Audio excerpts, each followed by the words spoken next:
Hello, hello, good morning. Welcome sa aming munting tahanan sa Pasinaya Homes West na Cavite.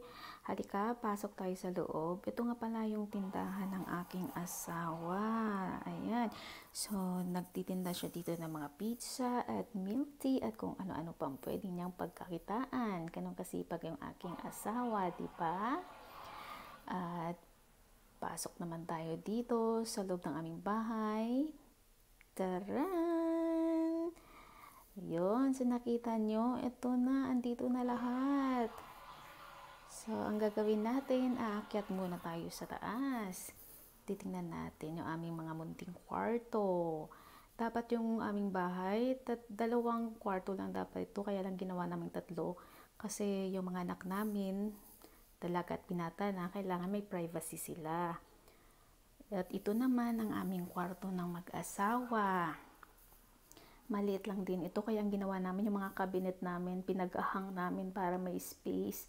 At ito naman ang kwarto ng aking anak na babae, yung bunso. Ayan, maliliit lang talaga ang mga kwarto namin, no? At ito naman yung kwarto ng aking panganay na lalaki. Ayan, nandito na rin yung kanyang study table, yung computer niya, kasi walang ang space. So, baba naman tayo mga kanays. Tignan natin at iikutin. Ito ang aming maliit na living room. Ayan. So, maliit lang talaga siya. Pero, makaka-relax ka naman dito habang nanonood ng TV pag wala ka nang ginagawa.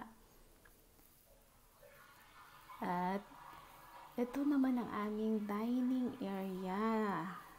Yung table namin pang 4-seaters lang talaga siya. Kaya kapag may bisita kami, hindi na kami magkasya. Kaya ito na mga kanay. Sa ilalim ito ng hagdan nakapwesto. Diba? At ito naman yung aming tagayan. So, pag gusto naman ng asawa kong mag-shot bago matulog, so dito kami tumatambay. Hindi na niya kailangan lumabas. Dito lang siya umiinom pag gusto niya. At ito naman yung aming toilet. So, maliit lang din ito. Nilagyan na namin siya ng shower curtain. Pero, nakatiles na rin naman siya. Kaya, malinis na rin naman siya tingnan. At ito naman yung aming maliit na kusina. Ayan siya. Ito yung lutuan.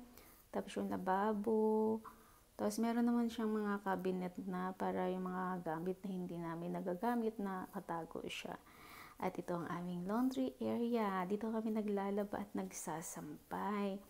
So, ang ginawa ng asawa ko, ang mga retaso ng tiles na ginamit sa lababo at saka sa sahig na sa loob, yan, ito yung ginamit niya dito sa labas. Kasi, labas nga naman daw. So, hindi na kailangan bumili pa.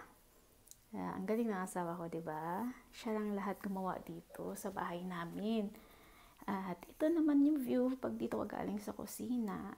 Ito yung makikita mo. So, kung tingnan mo siya, ang laki niya o ang lawak, pero yung totoo maliit lang talaga siya.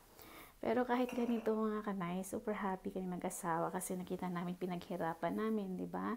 At malaking bagay na